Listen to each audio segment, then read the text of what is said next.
IT job కోసం try చేస్తున్నారా? Coding ట్యూటర్లో training తో పాటు stipend and 100% job guarantee.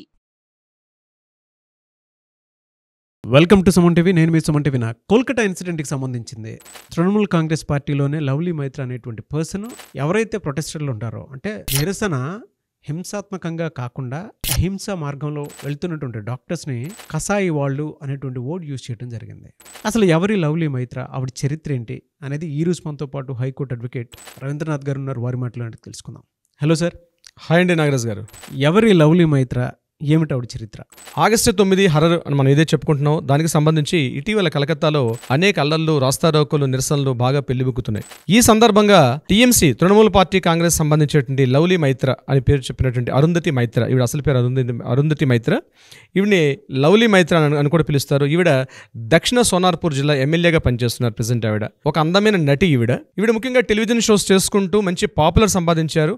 Over night start అయ్యారు. జోల్ నూపుర్ అనేటువంటి ఒక కార్యక్రమం ద్వారా, ఒక టెలివిజన్ షో ద్వారా బాగా పాపులర్ అయ్యి మెల్లగా అక్కడ నుంచి ఒక సామాజిక కార్యకర్తగా, ముఖ్యంగా మహిళలకు సంబంధించిన రక్షణ బాధ్యతలు, మహిళల మీద అత్యాచారం జరుగుతున్నటువంటి వీటి మీద కొంత సామాజిక సోషల్ మీడియాలో వెలుగెత్తి చాటి కొంతవరకు అక్కడ ఫెమిలియర్ అయ్యి మెల్లగా తృణమూల్ పార్టీ కాంగ్రెస్లో తనకంటూ ఒక స్థానం ఏర్పాటు చేసుకుని ఎమ్మెల్యే టికెట్ పొంది అక్కడ నుంచి సోనార్పూర్ దక్షిణ సోనార్పూర్ ప్రాంతం నుంచి ఒక ఎమ్మెల్యేగా ఎన్నికయ్యి ప్రస్తుత తృణమూల్ పార్టీ కాంగ్రెస్లో ఎమ్మెల్యేగా కొనసాగుతున్నటువంటి ఈ వ్యక్తే ఈ లవ్లీ మైత్ర ఉరఫ్ అరుంధతి మైత్ర. అయితే ఈవిడ ఏదైతే ఈ సంఘటనకు సంబంధించి రాష్ట్ర వ్యాప్తంగా, దేశవ్యాప్తంగా అల్లర్లు, నిరసనలు, హర్తాలు మొదలైన జరుగుతున్న ఇటువంటి నేపథ్యంలో ఈవిడ చేసినటువంటి కీలకమైన వ్యాఖ్యలు నిన్న ముఖ్యంగా సందీప్ ఘోష్ని ఎప్పుడైతే జ్యుడిషియల్ రిమాండ్ అవుతుందో ఈ టైంలో ఆవిడ చేసినటువంటి కీలకమైన వ్యాఖ్యలు ముఖ్యంగా రాష్ట్ర వ్యాప్తంగా బెంగాల్ వ్యాప్తంగా బాగా అల్లకల్లోలంగా, ఇంకా అగ్నికి ఆజ్యం పోసే విధంగా ఆవిడ చేసినటువంటి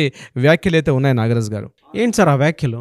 ఆవిడ ఏమన్నారంటే, ఎవరైతే ఈ డాక్టర్స్ అందరూ కూడా హాస్పిటల్స్ విడిచిపెట్టి రోడ్ల మీదకి వచ్చి రాస్తారోకోలు చేస్తున్నారో వీళ్ళందరినీ ఉద్దేశిస్తూ ఆవిడ ఒక కీలకమైన వ్యాఖ్య చేశారు.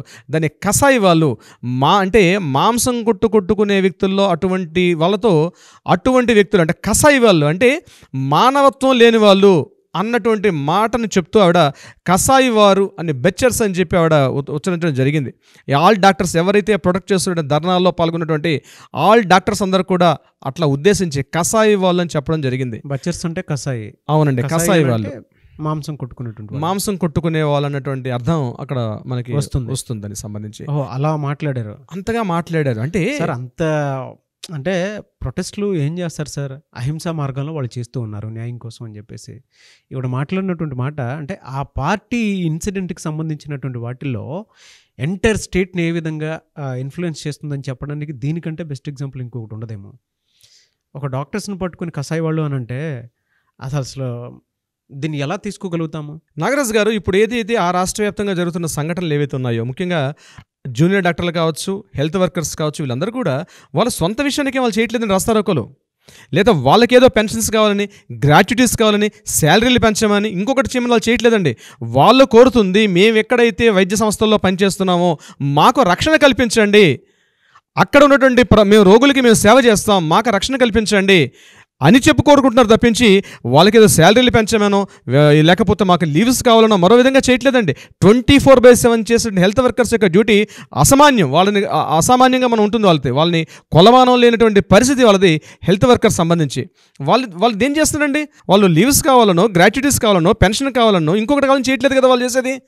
నిన్న సిపి ఆఫీస్ ముందు, ఏదైతే లాల్ బజార్లో సిపి ఆఫీస్ ముందు కూడా వాళ్ళు అందరికీ అడుగుతుంది ఏంటంటే, ఇతను రాజీనామా చేయాలి. ఎందుకంటే కమిషనర్ పవర్లో ఉన్నంతసేపు కూడా ఇక్కడ బాధితురాలు ఎవరైతే విక్టిమ్, అతి పాశవికంగా హత్య చేయబడి, అంటే అసలు ఊహించడానికి కూడా జుగుప్సాకరంగా హత్య చేయబడినటువంటి ఒక వ్యక్తి, తమ సాటి వైద్యురాలు ఆవిడ.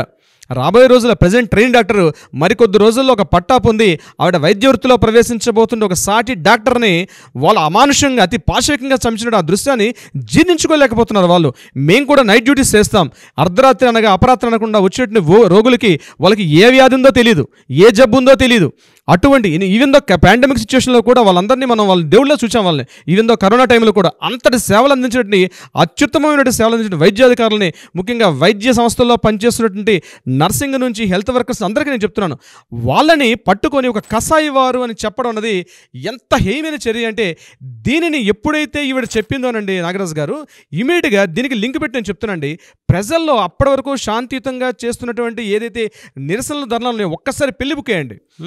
ఏం జరిగిందంటే, దీనికి నిదర్శనం ఏం జరిగిందంటే, సందీప్ ఘోష్ని 3 గంటల 30 నిమిషాలకి తీసుకొని ఆయన్ని సిబిఐ కోర్టులోకి, అలీపూర్ కోర్టులోకి ప్రవేశింపజేస్తుంటే ఒక్కసారి అంటే ఆయన ఇలా కారు దిగాడు సందీప్ ఘోష్, దిగుతుండగానే కొన్ని వేల మంది, వందల మంది ఒక్కసారి అటాక్ చేసుకుంటూ ముందుకు వస్తే అక్కడ ఉన్నటువంటి ఆయన ప్రొటెక్ట్ చేసిన పోలీసులు కూడా సరిపోలే, ఒక్కసారి మీద పడి కొట్టడానికి సందీప్ ఘోష్ని కంట్రోల్ చేయబోయారు. కానీ పోలీసులు ఇమీడియట్గా ఆయన్ని తొందరగా తీసుకెళ్ళి, అంటే మొత్తం 4 తీసుకెళ్లారు, 3 ముసిగేసి తీసుకెళ్లారు. సందీప్ ఘోష్ని మాత్రం మామూలుగా తీసుకెళ్తుండగా ఒక్కసారి గుమ్ముగూడి అక్కడేంటి దిక్కర్ అంటారు, అంటే వీడు నశింపజేయాలి, అంటే వీడు దిక్కర్ అన్నారు, చంపేయండి అని, అలాగే చోర్ అని, ఇలా రకరకాల నినాదాలతో ఉవ్వెత్తున అలీపూర్ కోర్టు ప్రాంగణం మొత్తం కూడా మారుమోగిపోయింది. ఆయన లోపలికి వెళ్ళాక ఫస్ట్ ఫ్లోర్కి వెళ్ళేటప్పటికి ఇమీడియట్గా షట్టర్స్ క్లోజ్ చేసి బయట వాళ్ళ వరకు లోపల రాకుండా ప్రొటెక్ట్ చేశారు. ఫస్ట్ ఫ్లోర్లోకి వెళ్ళేసరికి కొంతమంది ఏంది అప్పటికే గుమ్మిగూడినట్టు కొంతమంది వ్యక్తులు ఈ సందీప్ ఘోష్ని తీసుకెళ్తుంటే ఆయన చూసి తట్టుకోలేని ప్రజలు పాట్నుడు పీకారండి ఒకటి సందీప్ ఘోష్ని. అందరు చూస్తుండగానే ప్రజల్లో పిల్లి బుక్కినట్టు ఆవేశం ఆ స్థాయికి వెళ్ళిపోయింది. ఒక్కడే చెంప మీద గట్టి కొట్టారు. ఇమీడియట్గా పోలీసులను ప్రొటెక్ట్ చేసుకొని లోపలికి వెళ్ళారు. 4 గంటల నుంచి ఒక ½ అవర్ పాటు లోపల ఇంట్రాగేషన్ జరిగింది. 4 గంటలు ఇంట్రాగేషన్ చేసి ఈయన ఎప్పుడు బయటకు వస్తాడని మరికొంతమంది నిరసనకారులు వెయిట్ చేస్తున్నారు.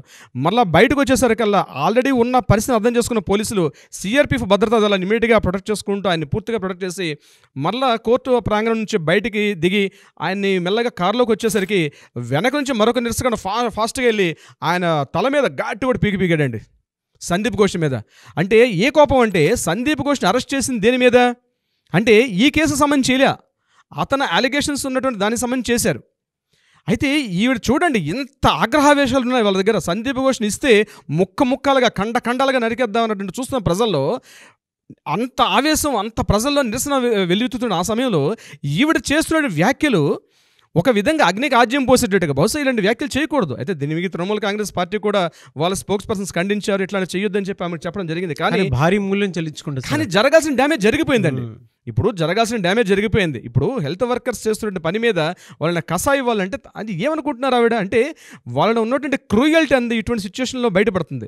ఒకప్పుడు సామాజిక మాధ్యమాలు ఇదే ఈవిడ మన లవ్లీ మైత్ర మాట్లాడినప్పుడు మహిళల హక్కుల కోసం అని చెప్పి, మహిళల ఆత్మగౌరవం కోసం అని చెప్పి, మహిళల అత్యాచార ఘటనల నుంచి సోషల్ మీడియాలో తను బాగా ప్రచారం చేసిన వ్యక్తి ఇటువంటి సందర్భాల్లో ప్రజల యొక్క ఆగ్రహానికి భారీ మూల్యం చెల్లించుకునే పరిస్థితి ఉంటుంది. నాగరాజు గారు, లవ్లీ మైత్ర మాట్లాడుతూ గవర్నమెంట్ హాస్పిటల్లో పనిచేస్తుంది ముఖ్యంగా వైద్యాధికారులందరూ కూడా హాస్పిటల్స్ విడిచిపెట్టి రోడ్ల మీదకి ఎక్కడం సరికాదని చెప్తూ, ముఖ్యంగా చాలామంది ప్రజలు ఇబ్బందులు పడుతున్నారు, ఎందుకంటే ప్రైవేట్ హాస్పిటల్ అంతంత అమౌంట్స్ ఇచ్చుకుంటూ పే చేసుకుంటూ వెళ్ళలేం కాబట్టి గవర్నమెంట్ హాస్పిటల్కి వస్తున్నారు, సాధారణ ప్రజానికం చాలా ఇబ్బంది పడుతున్నారని చెప్తూ ఈ విషయాన్ని ఆవిడ చెప్పడం జరిగింది. అయితే ఒక తెలివిగా కానీ ఒక అసెంబ్లీకి పంపించారు సోనార్పూర్ ప్రజలు.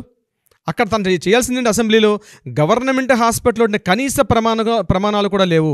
ప్రైవేట్ హాస్పిటల్లో వేల రూపాయలు ఇచ్చుకుంటూ ఎందుకు వెళ్తారు హాస్పిటల్కి అంటే, గవర్నమెంట్ హాస్పిటల్లో సరైన ప్రమాణాలు లేక వెళ్తారు. కానీ యాజ్ పర్ గవర్నమెంట్ డాక్టర్స్కి రూల్ పెట్టారు, ఖచ్చితంగా 2 years పాటు మ్యాండేటరీగా హాస్పిటల్లో పనిచేయాలని చెప్పి. బట్ డాక్టర్స్ పనిచేయాలంటే వాళ్ళకి కావాల్సిన ఈక్విప్మెంట్స్ ఇవ్వాలి కదా. కానీ ఎమ్మెల్యేగా పంపించేటప్పుడు అసెంబ్లీలో తన ధ్వని వినిపించుకుంటూ అసెంబ్లీలో గవర్నమెంట్ హాస్పిటల్లో జరగాల్సినటువంటి కనీస ప్రమాణాలు ఇవ్వమని చెప్పి ఎందుకు అడగలేకపోతున్నారని చెప్పి సామాన్య ప్రజానికి ఆవిడ్ని నిలదీస్తున్నారు. దీనికి సంబంధించి ఇంకొకటి, ఒక సాటి మహిళ అతి కిరాతకంగా హత్య జరిగినప్పుడు ఒక మహిళమే చంపిన వ్యక్తి వాడు కసాయి వాడు కాదా, మేము కసాయి వాళ్ళమా అని చెప్తూ విమర్శిస్తున్నారు. దీనికి సంబంధించి నాగరాజు గారు. మరొకటి, షాజహాన్ ఇంతకుముందు సందేశ్ కాల్లో జరిగిన షాజహాన్ సంబంధించి ఒక ఇష్యూలో మమతా బెనర్జీకి మించిన కసాయి ఎవరు లేరు, అంతకు మించిన కసాయి మేమెందుకు అవుతాం అని చెప్పి ట్విట్టర్లో ఈవిడ మీద ఉప్పెనగా వస్తున్నటువంటి అనేక విమర్శలు చూస్తే, లవ్లీ మైత్ర తన ఎమ్మెల్యే పదవికి రాజీనామా చేసి నిర్ద్వందంగా ఇమీడియట్గా తను ఇప్పటివరకు చేసుకుంటున్న ఏవైతే టీవీ సీరియల్స్ చేసుకుంటారో ముఖానికి రంగు పులుముకొని చేసుకుంటుంది అటువంటి వేషాలు వేసుకోవడం చాలా ఉత్తమం. దీనికి సంబంధించి ఆవిడ ఆల్రెడీ ఒక న్యూస్ రిలీజ్ చేశారు. కమింగ్ నెక్స్ట్ లీలా గంగోపాధ్యాయ చేస్తున్న సీరియల్లో మొహర్ అనేటువంటి ఒక సీరియల్లో నేను నటించబోతున్నానని చెప్పి రీసెంట్గా ఆవిడ ఆల్రెడీ అనౌన్స్ చేశారు. అటువంటి వేషాలు వేసుకోవడం, ముఖానికి రంగు వేసుకొని అటువంటి వేషాలు వేసుకుంటే మంచిది, కానీ ప్రజల్లో ఉంటూ ప్రజా నాయకులుగా ఉంటూ ప్రజల యొక్క మనోవేదన అర్థం చేసుకోకుండా ఇంత కసాయిపూర్వకమైన మాటలు మాట్లాడడం ఒక రాజకీయ నాయకులకు సరైనది కాదు. ఆల్రెడీ ఇలాంటి మాటలు మాట్లాడి ఎంతోమంది రాజకీయంగా ఎక్కడికి వెళ్ళిపోయారో, చీకటిలోకి వెళ్ళిపోయిన విషయాలు చాలా విషయాలు తెలుసు. ఇప్పటికైనా విషయాన్ని లవ్లీ మైత్రి గారు తెలుసుకుంటే తనకు రాజకీయ భవిష్యత్తు ఉంటుంది. అంతేగాని ఏదో ఒక మినిమం క్వార్టరీ మమతా బెనర్జీ యొక్క కనుసనల్లో ఉండాలి, మమతా బెనర్జీ యొక్క ఐ కాంటాక్ట్లో తను వెళ్ళాలి, ఇలాంటి వ్యాఖ్యలు చేసి తను దగ్గరకు తీసుకుంటాను అనుకోవడం మాత్రం ఇది కరెక్ట్ కాదు. ఇది చాలామంది ట్విట్టర్లో కానీ సోషల్ మీడియాలో వెళ్ళి చాటుతున్నటువంటి ఇన్ఫర్మేషన్. నాగరాజు గారు, నాకు అంటే ఇదంతా స్టోరీ రోజు కొద్ది మనం మాట్లాడుకునేటప్పుడు నాకు అర్థమైన విషయం ఏంటి అని అంటే, మమతా బెనర్జీ గారేమో ఇది ఇక్కడ ఇష్యూ కాదు సెంట్రల్ ఇష్యూ అని చెప్పేసి సెంట్రల్ మీద తోస్తారు. ఈవిడేమో చాలా తెలివిగా ఎలానంటే, నేను పేదవాళ్ళ వైపు నుంచి మాట్లాడుతున్నాను, మీరు కసాయి వాళ్ళ బిహేవ్ చేస్తున్నారు, చాలామందికి ట్రీట్మెంట్ అందక దైపోతూ ఉన్నారు అనుకున్నట్టు. అంటే ఇది ఇందులో తెలివి ఏ విధంగా కనిపిస్తుందో చూడండి. నిజంగా పేదవాళ్ళ వైపు నుంచి మాట్లాడేటువంటి గొంతు మీద అయినప్పుడు డైరెక్ట్గా అక్కడ మీరు రాజీనామా చేసి వీళ్ళ ఇంటి దగ్గర కూర్చొని వీళ్ళతో పాటు మీరు ప్రొటెస్ట్ చేయొచ్చు, మీకు ఆప్షన్ ఉంది. దాంతోపాటు మీరు చేయాలనుకుంటే కూడా ఏ విధంగానే సరే ఇచ్చేయచ్చు. ఓకే, రాజీనామా చేయలేదు, మరి పార్టీలో మీరు గొంతు వినిపించవచ్చు. ఎందుకు అని అంటే అది గవర్నమెంట్ హాస్పిటల్లోనే జరిగింది. దానితో పాటు బీయింగ్ అంటే state CM and home minister and దాంతోపాటు హెల్త్ మినిస్టర్ మమతా బెనర్జీ గారు, అంటే 3 పోస్టుల్లో కూడా ఆవిడ ఉన్నారు. కావాలనుకుంటే ఏ రకంగా చూసుకున్నా కూడా న్యాయం చేకూర్చేటువంటి అవకాశాలు ఈ 3 పొజిషన్స్లో ఎటువైపు నుంచి చూసుకున్నా కూడా త్వరితగతిని న్యాయం చేయొచ్చు. సో అక్కడ కూడా ఆ వాయిస్ వినిపించలేదు.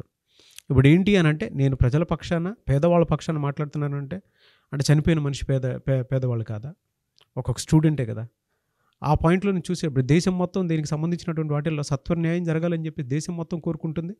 సుప్రీంకోర్టు సుమోటోగా తీసుకున్నటువంటి ఒక చిన్న విషయంలా కనిపిస్తుందా? సుప్రీంకోర్టే సుమోటోగా తీసుకుంది, అదొక చిన్న విషయంలా కనిపిస్తుందా? ఈ టైంలో అలాంటి స్టేట్మెంట్స్ వాడి వాళ్ళే పవర్ని దించుకునేలా చేసుకుంటున్నారు అని చెప్పడంలో ఏమాత్రం సందేహం లేదనే. ఎందుకంటే ఈ ఒక్క దాంతో we want justice, we demand justice అని చెప్పేసి మనతో పాటు వచ్చేటువంటి వాళ్ళు చాలా ఎక్కువ మంది ఉన్నారు. అవునండి, చూద్దామండి. ఆవిడ పాయింట్లో చూసినప్పుడు అంటే ట్విట్టర్లో భయంకరంగా ఆవిడ మీద ఏదైతే ట్వీట్ ఫైట్లు నడుస్తూ అయితే ఉన్నాయి, దీనికి గనక ఇంకెవరైనా సరే అంటే కసాయి లేదంటే ఇంకోటి ఓట్స్ మాట్లాడితే ఇంకా పై ఎత్తున మాత్రం త్వరితగతిన న్యాయం జరగడానికి అవకాశం ఉండేలానే ఉంటుందే తప్ప వాళ్ళ కంటిని వాళ్ళు పొడుచుకునే ప్రయత్నమే చేస్తున్నారు. కానీ దీనికి సంబంధించింది అయితే చూడాలి. రేపటికైతే మనకు ఒక క్లారిటీ వస్తూ ఉంటుంది కదా డెఫినెట్గా. అవునండి, సుప్రీంకోర్టు ట్రయల్స్లో భాగంగానే జ్యుడిషియల్ కస్టడీ నుంచి ఏం జరిగింది ఏంటి అనేది రేపటికైతే మనకు డెఫినెట్గా తెలుస్తుంది. అవును నాగరాజ్ గారు. సుమన్ టీవీలో మీ పర్సనల్ అండ్ బిజినెస్ ప్రమోషన్స్ కోసం కింది నెంబర్కి కాంటాక్ట్ చేయండి.